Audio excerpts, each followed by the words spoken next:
August 24th, 1992. The day South Florida woke up to the worst nightmare in its modern history.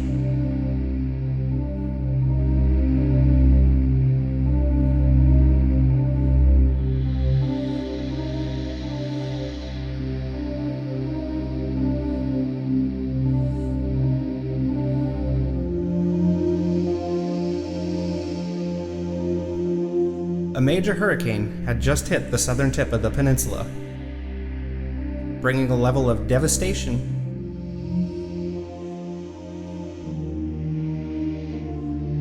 pain and suffering never before seen by the people of South Florida.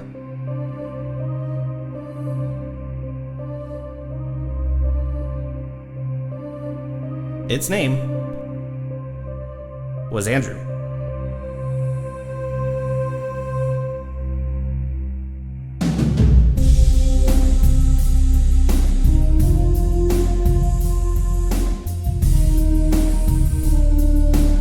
Loud booms come from above.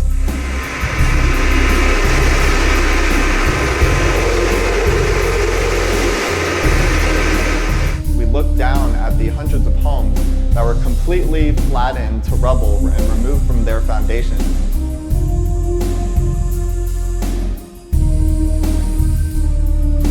And some people even felt the building shake. Reports the highest wind peak reported by the National Hurricane Center. It was 164 miles an hour. That was the radar dome that collapsed.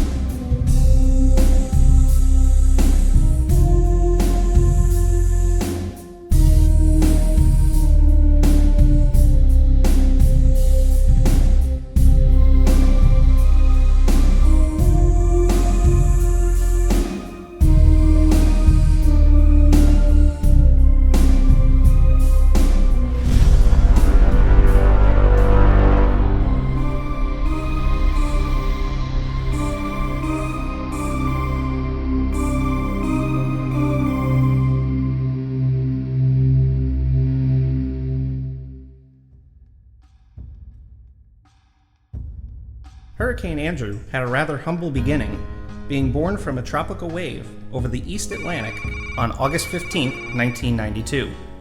It struggled to develop until the 22nd, when the system moved into a more favorable environment, which provided warmer sea surface temperatures and lower atmospheric wind shear.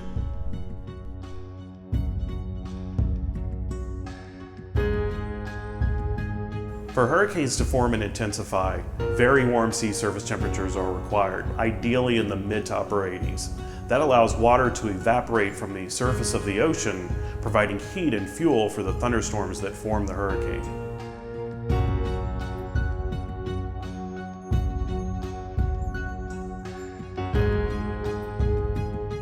Another critical ingredient in the formation and intensification of hurricanes is very weak wind shear in the atmosphere.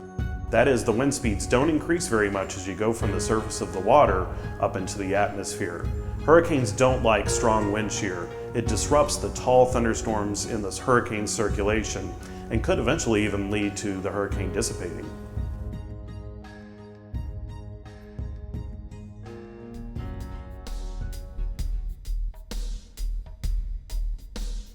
One of the biggest drivers of weather changes from one year to the next is something we call the El Nino Southern Oscillation. And that's driven by changes in the Pacific Ocean, and it has global repercussions. So El Nino's half of the phase. So El Nino is warmer than normal waters in the equator off of Ecuador and Peru in the Pacific Ocean. So it's kind of a remote influence on hurricanes. When we have one of those El Ninos, warmer than normal water, we tend to have fewer hurricanes and usually weaker hurricanes as well. The flip side is the La Nina, or the colder than normal waters off of Ecuador and Peru. It has the opposite effect. We have more hurricanes and sometimes stronger hurricanes during La Nina on average.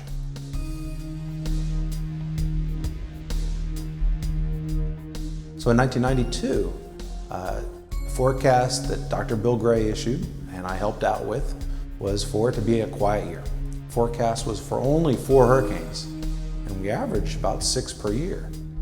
It turned out 1992 overall was a quiet year. There were only 4 hurricanes. Only one of them was a major hurricane. Problem was that one major hurricane was named Andrew. When it first developed in August 1992, looked like it wasn't going to last very long.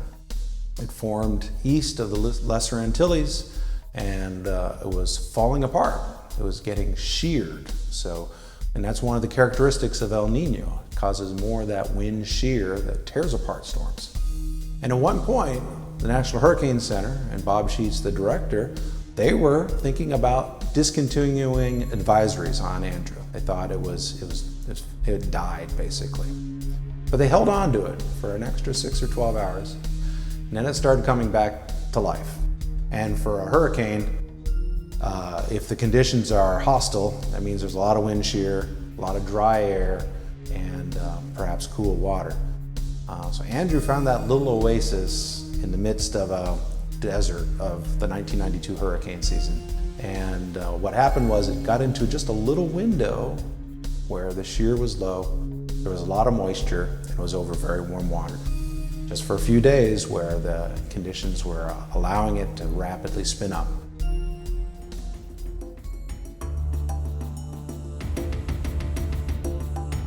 By August 23rd, Andrew had grown into a formidable Category 5 hurricane with sustained winds of 160 miles per hour, moving westward and aiming straight for the east coast of Florida. On Sunday, August 23rd, the day before the storm, I was off during the day. I was supposed to come in that night, or I was scheduled to come in that night for a night shift. I was a meteorologist intern at the National Weather Service Miami office at that time. Our office back then was on the 6th floor of the Gables 1 tower in Coral Gables. It was my second year in the National Weather Service, so it was still pretty new.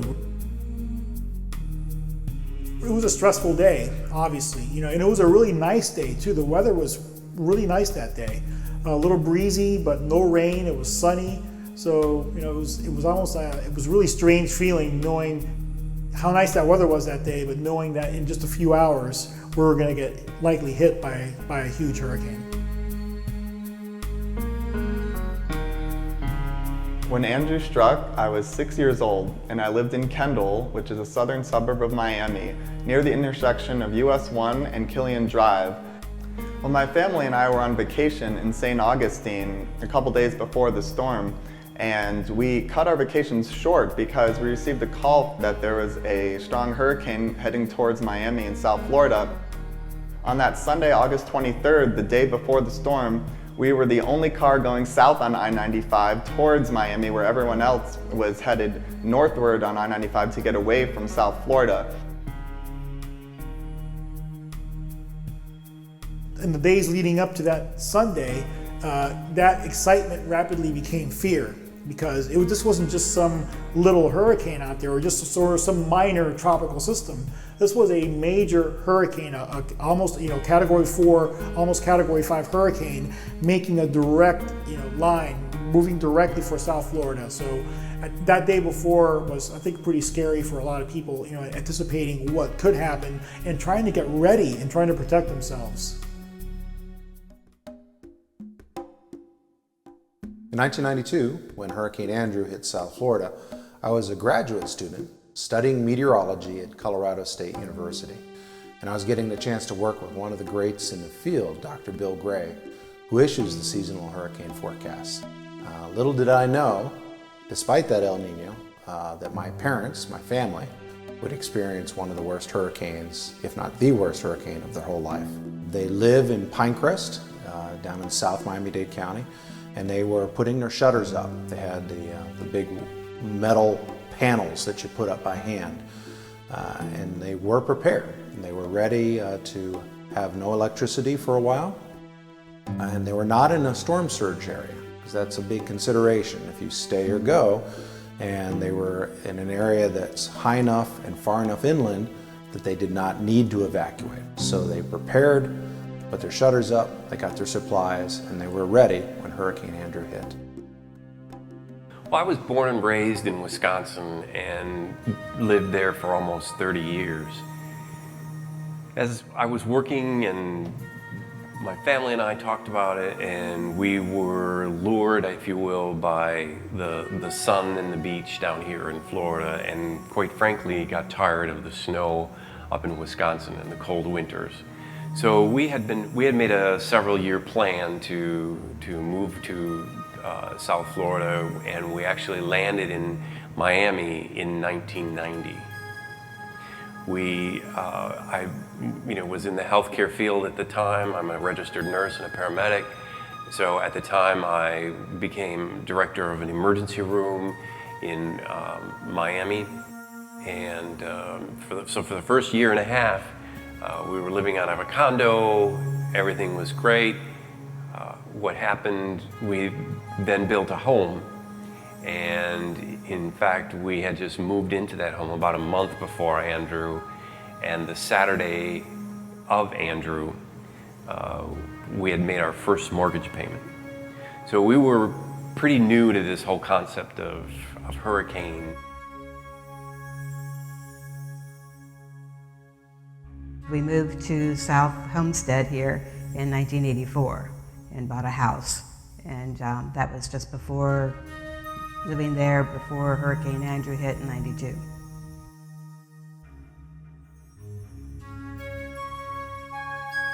The Homestead Southgate area is a larger, more spacious area, more friendly, I would say. It's more old town where people neighbors are very friendly, and you're doing a lot of things together. The area had larger lots, acreage, around a half acre versus a lot. Just quieter, peaceful, just a really friendly area.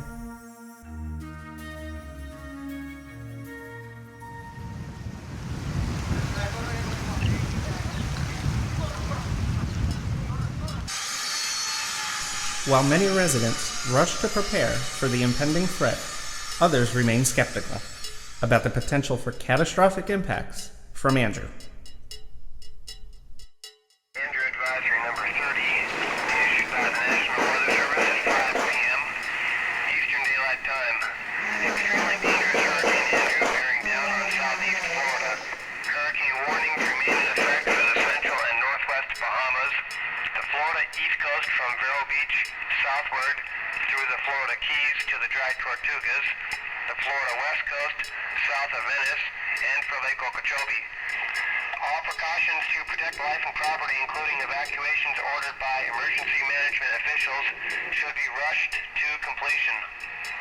At 5 p.m., the center of Andrew was located near 25.4 north, 76.5 west, or about 240 miles east of Miami. On the present course, tropical storm force winds should begin on the southeast Florida coast after midnight, with hurricane conditions expected in the pre-dawn hours. I went, got gas in my car, went home, and told my family, I told them, look, this is coming, okay? At that time, not that many people were really sure that it was gonna come, but I told them, look, this is gonna come. We need to start getting ready.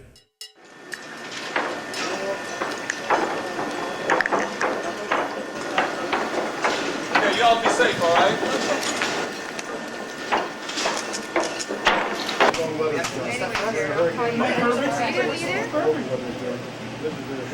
Right in front of me, I couldn't see it. Haven't changed. From the storm very far.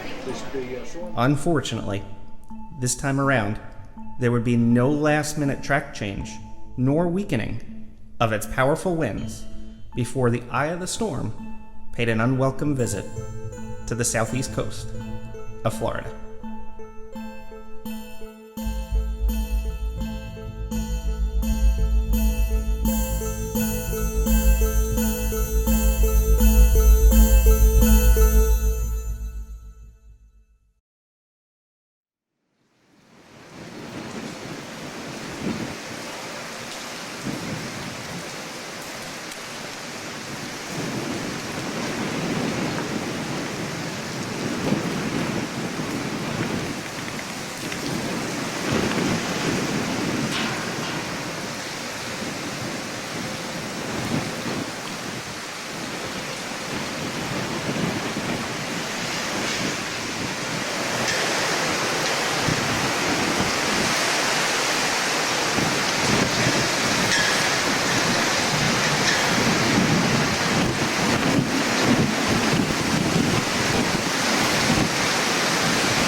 Where?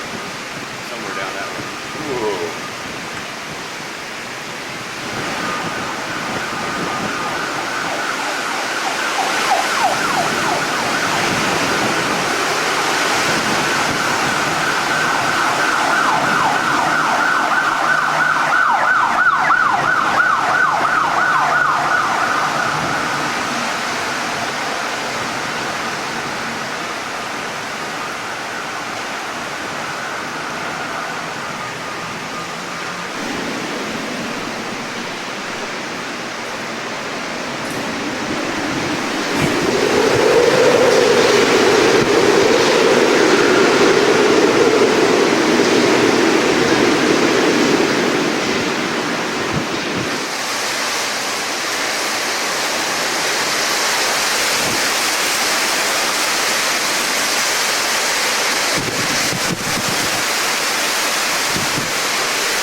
Up, that's solid water out there. When it lights up, that's solid, like a solid wall of water. You can't see it here. You have to have it lit up. I wonder what those boats look like. I smell diesel. I think that generator blew up. Look out for the debris.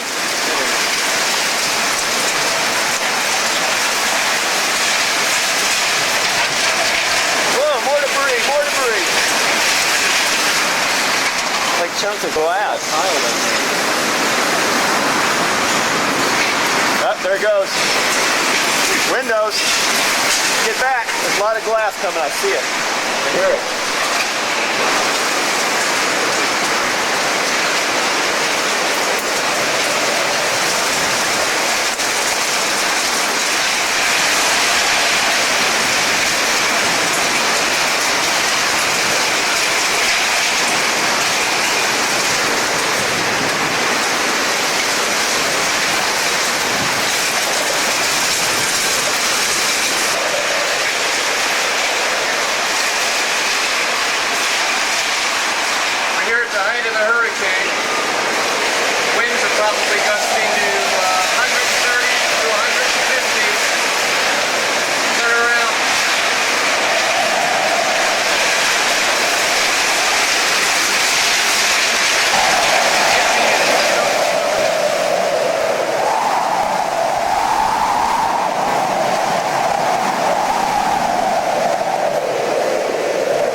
I think it was about midnight when the first object, which I have no idea what it was, came through our bay windows in our living room. It couldn't have been that big because of the pane of glass. It was just a small hole in the glass.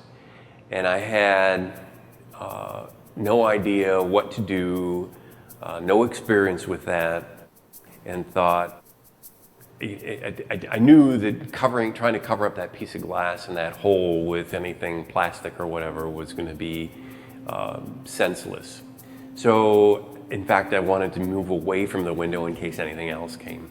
Went back to the front door and started seeing the water being actually pushed into the front door, or into underneath the threshold. And we had a sealed threshold. It was a brand new home, remember? So, again, starting to think that this is truly not going to be a run-of-the-mill storm.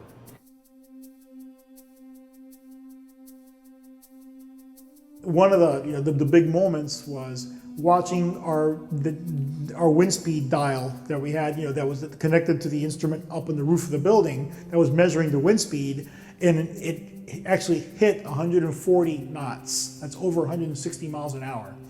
And everybody was like counting off. They were saying, 120, 130 as the dial kept on going up. It was just that was a surreal experience.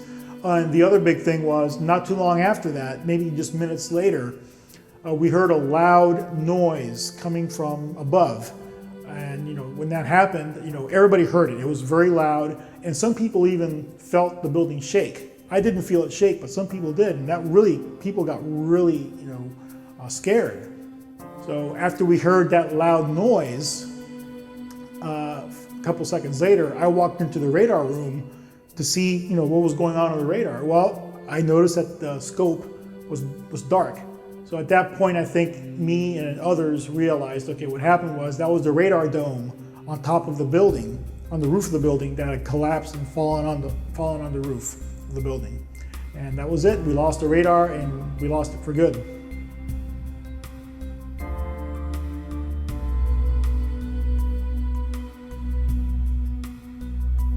Around 7:30 that morning, right after it became light, a group of us, maybe 5 or 6 of us, went downstairs and then walked outside just to see what it looked like out there.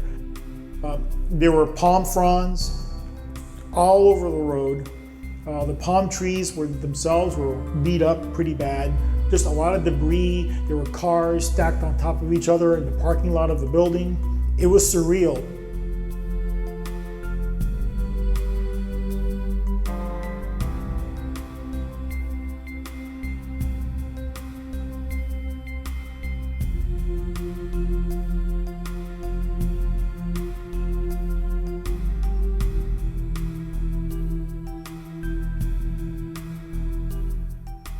When the storm ended and the sun rose, it was about 7:30 a.m. and we stepped outside, my family and I, and the reaction on my father's face was something that I'll never forget, because my father had been through Donna, Cleo, and Betsy, which hit Miami when my dad was a child, and my dad said that the damage from Hurricane Andrew was significantly worse than any of the other hurricanes he's ever been through. And we walked around the block and saw that all of the small and medium-sized trees were down. About half of the large trees were down and uprooted. Many power lines were down. There was debris covering the streets all over the neighborhood. Some of the neighbors had parts of their roofs that have been sheared off by the wind, and some neighbors also had some broken windows as well. I think we were very lucky compared to people who lived a few miles farther south where the damage was catastrophic.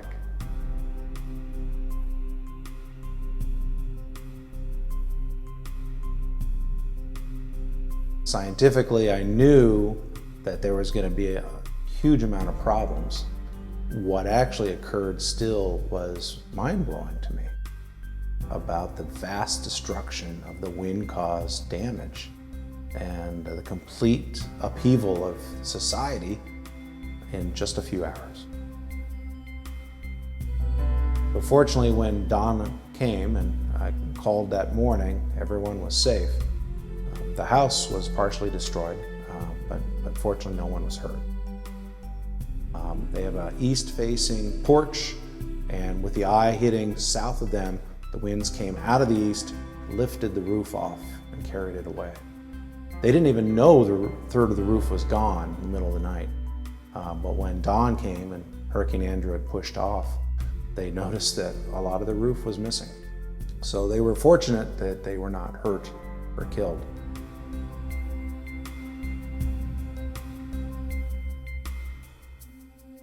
That's when I, went back in the bedroom, woke folks up and said, hey, look, we probably need to start doing something. So that's when we decided that we would move from the bed to the master closet. So dog family went into the closet. We didn't really take much with us. We took a couple of pillows, a flashlight or two, and our transistor radio, and listened from there on. And again, we started learning more. We started hearing, like Country Walk and 152nd South Dade. We started hearing, again, it started to hit home even more. And of course, at that time, we started hearing more and more windows crash. So that's kind of when it started to become, we moved from that doubt to shock, if you will, and sadness. Knowing that, the house that you had built and you had worked so hard for is now, sounds of the howling wind, the rain beating against any glass that was not broken, and all that was just, in some way, just kept escalating.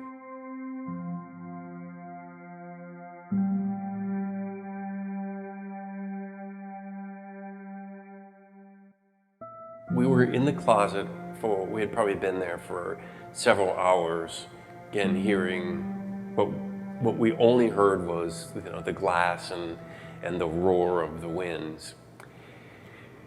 And then water started to come up into the carpet in the closet. We had piled up all the shoes in one corner, and so we were basically on a carpeted floor.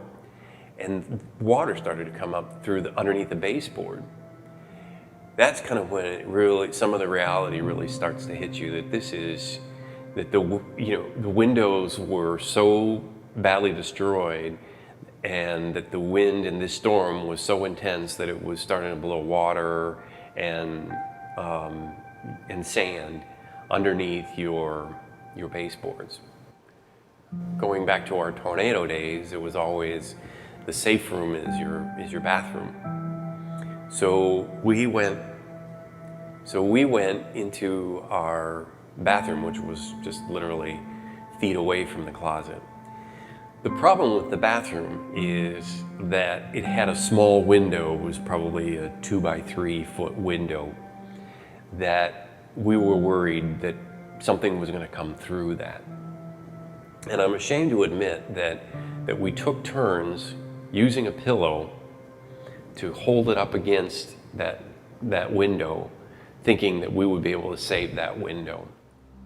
There was talk about the eye of the storm. I don't know that we ever experienced that. We didn't get any lull or anything like that, and quite frankly, we were praying that we would experience that because we needed a rest.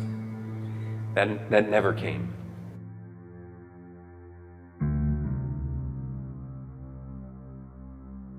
So by daylight, and I would say it was pretty close to 7 in the morning, was when we finally ventured out of that shower and small bathroom, if you will.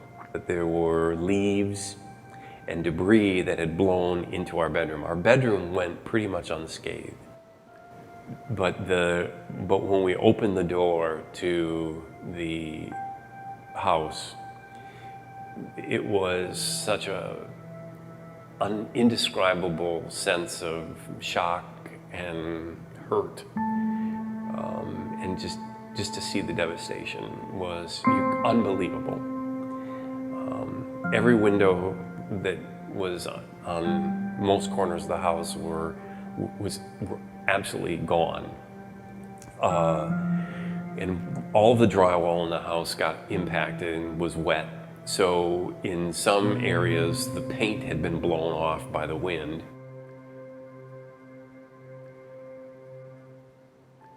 The drywall in the ceiling had fallen because of the weight and the water.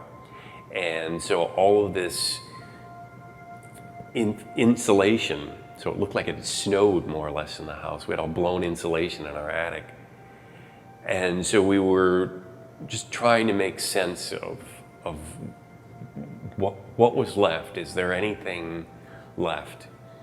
And we walked around the house in absolute disbelief, made sure that we were wearing sturdy shoes. We were essentially bare feet throughout most of the evening, but then we put on a pair of tennis shoes, if you will. And like I said, walked around. Man, the front door got blown in, so it was easy to walk outside. So we got outside.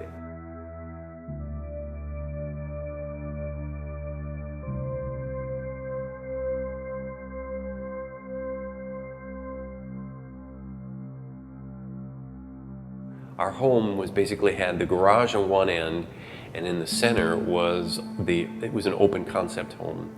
So what happened was the wind went from the bay window out the sliding glass doors of the dining room. So basically everything that was in our living room and our dining room ended up out on our patio in a big heap of glass and shingles and all of our belongings. You couldn't help but, I was crying. I had no grasp of what had happened, and all I knew was that it was, just absolutely catastrophic.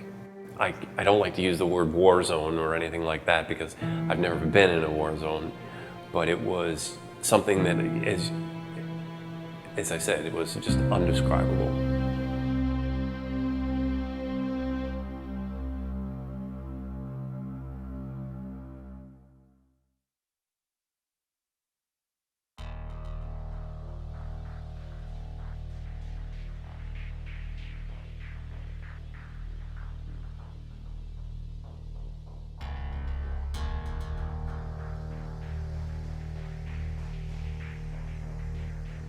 In this remarkable footage, storm chaser Steve Wacholder takes us on a memorable journey on South Dixie Highway, US 1, from Kendall all the way down into the heart of Homestead.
We got up about 2:30 as a planned effort to make sure we were alert for the storm when it came. And we were sitting in the family room, and my fiance was on the shortwave walkie-talkie type thing, and all of a sudden it quit operating. And he said, we better go in the bathroom. So we went in the bathroom. It was him, myself, my mother, and his golden retriever, golden lab.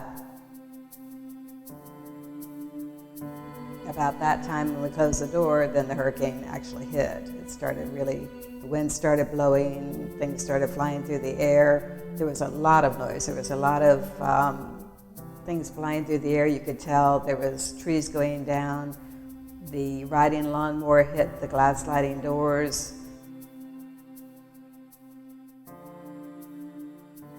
We were standing there, and my fiance had said that the door had started to kind of move, and the handle, and he was hanging on to the handle so the door wouldn't blow open. And so he said it felt like somebody was trying to get into the room, and he wasn't sure if somebody had gone out and was trying to get in for help or not, and he was trying to make up his mind whether to open the door and let them in or see if there was somebody there or not. And he decided not to, thank goodness, because it was the wind that was buckling the door and turning the handle. After the eye went through, we went out and that's when we went out and got the 2x4 to set up in the bathroom, because the ceilings in the house were coming down. Because as you know, with the storm, it comes one direction, and then once the eye comes through, it goes and turns the other direction. So it's like the house was being pressured and pressured and pressured one way, so it weakens it. And then as it turns and goes the other way, then it starts pushing from the other side, but the house is already weak. So then you start hearing all of this stuff that's going now the opposite direction, and it's just, you weren't quite sure what was going to happen after that, because everything that had broken loose now is really flying through the air. Once the eye had gone through, and Odie went out to check and see what they could do as far as like something to help support the bathroom ceiling, he had seen what damage there was, and he knew the house was really in bad shape. It was a little while after that, I'd say maybe 45 minutes or so, and it kept going on and kept going on, felt like an eternity. We really said kind of goodbye to each other because we didn't think we were going to survive the whole thing. Oh, wow. So it was a scary situation. So there was a point where you thought... We thought we weren't going to make it. If this kept sustaining the way it was, we didn't feel like the house would really, the roof would stay on, and we weren't quite sure what would happen after that.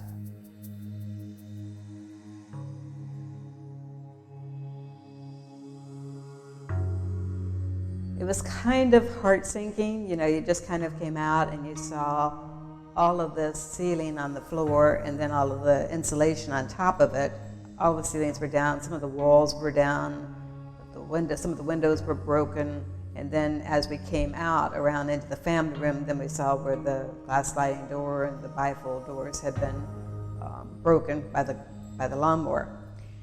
And it was like, oh my God, you catch your breath. You know, it's like that could have come right on through where we were standing, and we definitely would have been gone at that point.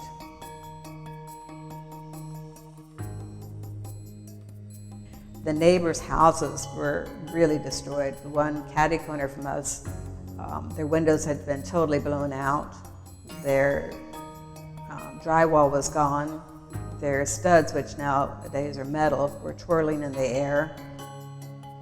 So there was really a lot of shocking scenarios. You know, your chain link fence that's supposed to be a hurricane fence was pulled up by the cement in the ground, so it was laying on the ground. Neighbor behind us, their neighbor in front of them, the roof had come off of their house and hit the front of their house, so all their furniture had blown into their backyard. When you had time to evaluate the situation, when we were on the patio, they had wood columns. In the wood columns, we were looking at them thinking, what in the world is that? The asphalt shingles had actually embedded into the wood columns like a razor blade. So it was, if you'd been outside, it was dangerous.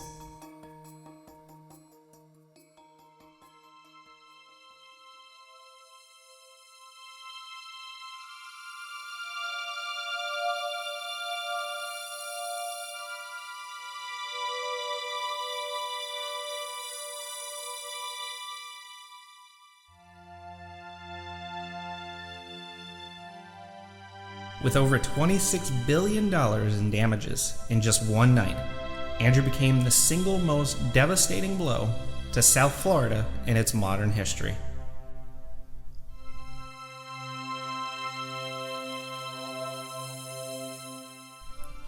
Even worse, the hurricane claimed 15 lives while destroying countless households and leaving nearly 160,000 people homeless within a matter of hours.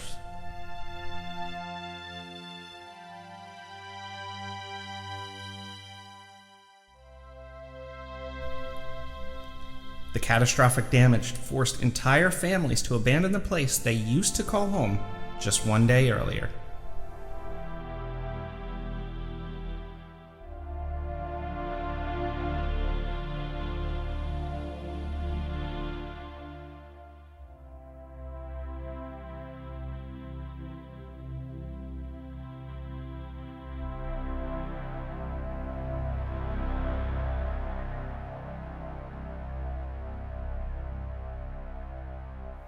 In the weeks and months following the storm, my father took me in the car and we drove southward on the turnpike towards Homestead. And when you are on the bridges and overpasses, we looked down at the hundreds of homes that were completely flattened to rubble and removed from their foundations. And at that age, I wasn't able to fully comprehend what those people might have gone through as those Category 5 winds were rolling through their house and breaking their house apart around them. But I know now that that's certainly something I would never want to go through. I felt really bad for those people. A lot of them, a lot of who were my, not only my colleagues, fellow workers, but friends, and seeing what they went through, what they were still going through, it was pretty heartbreaking. And I think by us coming together as an office, a lot of us going around and helping each other, helping pick up, it really brought us closer together and really helping each other out. But it was very sad and heartbreaking to see the rough time that these people were going through and really starting over again.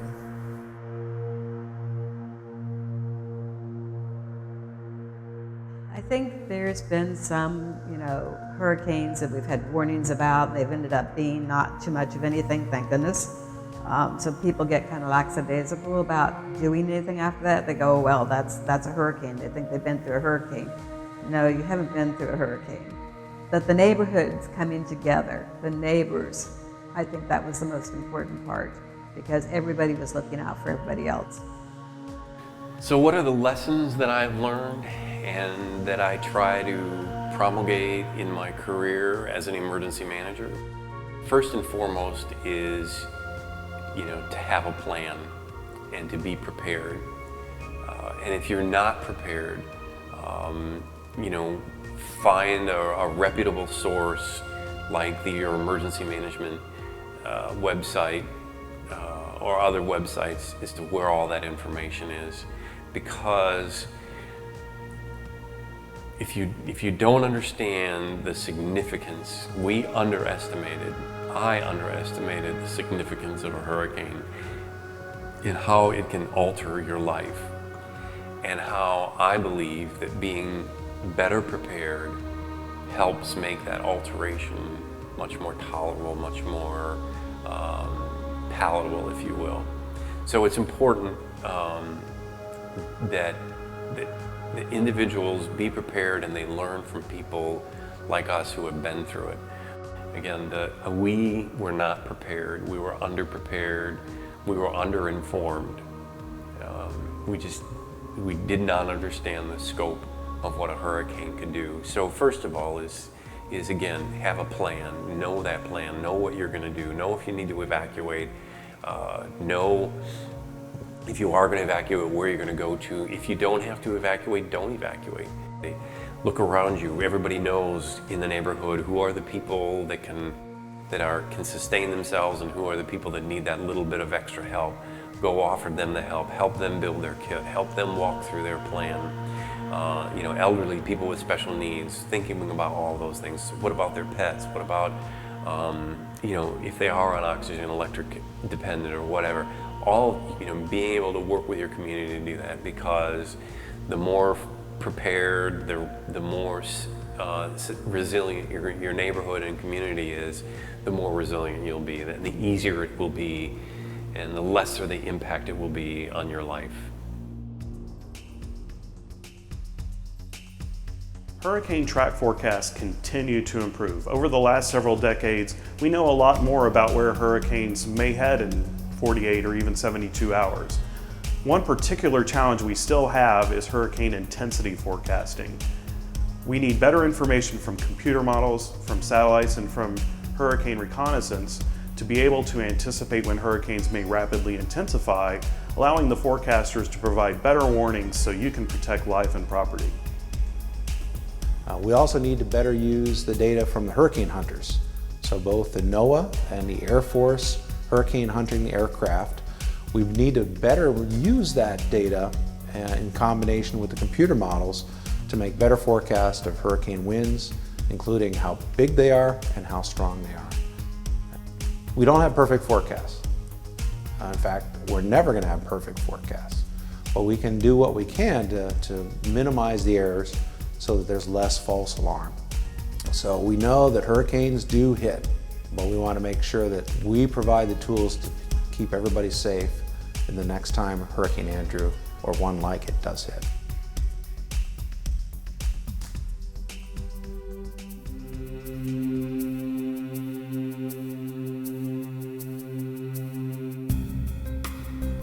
"25 years later, over 6 million people now live in the east and west coast corridors of South Florida.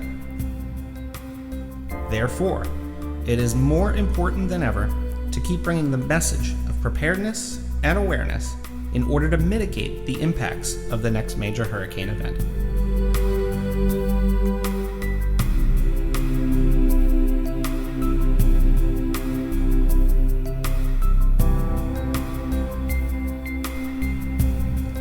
We should never forget the hard lessons learned from that unwelcome visitor will forever know as Andrew